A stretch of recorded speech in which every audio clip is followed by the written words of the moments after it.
All right, so get ready to dive into a world, maybe not one that everyone thinks about every day, but we're going to be diving into the life of a self-proclaimed smut writer. Okay. We've got excerpts from The Smut Writer by Abdulla Jones. Okay. And it's a wild ride, to say the least. Yeah. It is interesting because we often think of erotic fiction writers as being like detached from reality somewhat. Yeah. But this seems to promise a look at how this kind of writing can really impact someone's life and their psychology. It's like getting a glimpse behind the curtain, right? And the story itself is fascinating. Okay. This writer starts as a journalist, hits a rough patch when the economy tanks. Right. And ends up taking a job. Well, let's just say it's not what his mother imagined for him. Yeah, you've got to wonder, like, what leads someone down a path like that? Right. The book even mentions his mother actually had a prophecy about him living an unconventional life. Oh, wow. Which is a fascinating twist. And how he even calls himself God's favorite sex toy at one point. Really? Talk about setting the tone for the whole book. Wow. But I'm sensing kind of a layer of humor there. Yeah. As a way to cope with this line of work. What do you think? It definitely feels like a defense mechanism. Okay.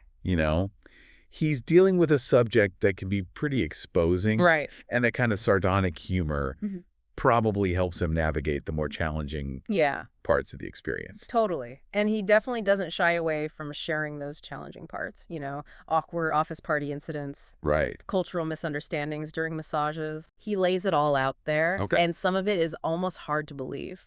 It makes you realize that he's going through a real, crash course in human sexuality with all its awkwardness and complexities. Yeah. He even talks about the Christmas party catastrophe. Oh, my gosh. Any guesses on that one? Let's just say it involves tequila and his boss's very expensive shoes. Oh, no. It's amazing he managed to keep his job after that. Yeah. But he spins a good yarn. He does have a knack for storytelling, that's for sure. He does. But it's not all laughs. Right. He also delves into some darker experiences, like the one he calls the $1,000 blowjob. That one really stuck with me. It seems like he's trying to regain a sense of control after a string of demoralizing encounters. He even mentions a glow-in-the-dark condom, which, well, you'll have to read it to believe it. But it's clear he's grappling with more than just fleeting pleasure. Which raises the question, what is he searching for? Right. He's writing about intimacy constantly, but is he finding it himself? It's like he's trying to bridge that gap between fantasy and reality, but it's not always pretty. Take that anecdote, the McDonald's 15-minute conundrum, for example. It highlights the transactional nature of the sex industry and how it can leave everyone feeling a bit hollow. Yeah, it's almost like he's stuck in this loop. Right? Like writing about these encounters kind of shapes his view of relationships. Right. Which then fuels his writing even more. Yeah. He even refers to himself as an R-rated Scheherazade at one point, which I find fascinating. It makes you think about how the stories we tell and consume can actually change how we see the world. Right. But in his case, it seems like that blurring of fantasy and reality takes a toll. Yeah. Especially when it comes to his personal life. Exactly. The excerpts hint at how difficult it becomes for him to separate the two. Right. And that bleeds into his relationships, making it hard to find genuine connection. He even has this whole concept called the hot crazy matrix. Right. Which sounds kind of crazy itself. Basically, he plots women on this graph. Interesting. Based on how attractive they are and how, well, crazy he perceives them to be. It's a pretty cynical take on relationships. It is. But you can also sense the vulnerability behind it. Yeah. It seems like he's trying to understand why he's drawn to a certain type of woman. Right. The kind who might bring excitement, but also a lot of drama. Yeah, right. And he definitely finds that drama with Little Miss Prom Queen. Oh, right. Remember, she's the same woman who gave him that infamous black eye. Ah, yes. Yeah. The left hook heard round the literary world. So she's a key player in his story. Oh, absolutely. Their relationship is a whirlwind. Okay. He talks about being constantly on edge, never knowing what to expect. But even though he recognizes the chaos, there's a part of him that's drawn to it. It's like he's simultaneously attracted to and terrified of this intensity. Right. Which is often the case when someone feels a lack of control in other areas of their life. It makes you wonder if his writing and this hot, crazy matrix concept are ways of trying to regain that control, at least on paper. That's a really good point. It's like he's trying to analyze and categorize his experiences, maybe to make sense of them or maybe just to survive them. Right. But what strikes me is that even with all this cynicism and self-awareness, Okay. there's a shift that happens towards the end. Interesting.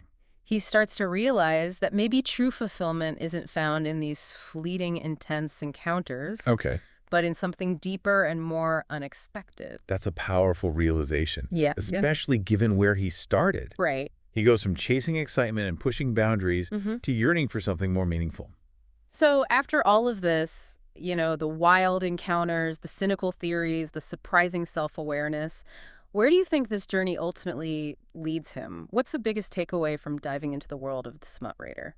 Honestly, I think it goes back to that shift you mentioned. Okay. He starts out seeking a certain kind of experience, something edgy and taboo. But ends up craving something far more universal. Yeah. Genuine connection. And I think that's something we can all relate to. Yeah, absolutely. Even if our lives are a bit more, shall we say, ordinary. Right. And it makes you wonder if that yearning for connection was always there. Right. Maybe even fueling his more unconventional choices. Yeah. It's like he was trying to write his way to an understanding of intimacy, both on the page and in his own life. And the honesty with which he shares his journey, the highs and the lows, I think that makes it all the more impactful. Right. It would be easy to glorify or sensationalize this lifestyle. Right.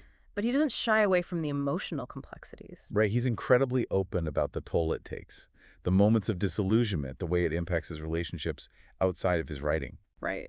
It makes that final realization that maybe lasting fulfillment comes from unexpected places even more poignant. Yeah, it reminds us that even when we think we're in control of the narrative, life has a way of throwing curveballs. Totally. And challenging our assumptions. Absolutely. He thought he was writing about desire, but he ended up learning about the human need for something more. And he leaves us with this lingering question. Can we really find true intimacy in fleeting encounters? Or does it require something deeper, something more elusive? It's a question worth pondering. It is. Regardless of where you fall on the spectrum of romantic experience. Yeah. It speaks to the core of what it means to connect with another person, to be seen and understood, even in our most vulnerable moments. So for anyone listening, if you're curious about the creative process, the human psyche, or simply the unexpected turns life can take, I highly recommend giving The Smut Writer a read. Yes. You might be surprised by what you discover, not just about the world of erotic fiction, but about yourself. And maybe like our writer here, you'll find that the most profound journeys are often the ones we least expect.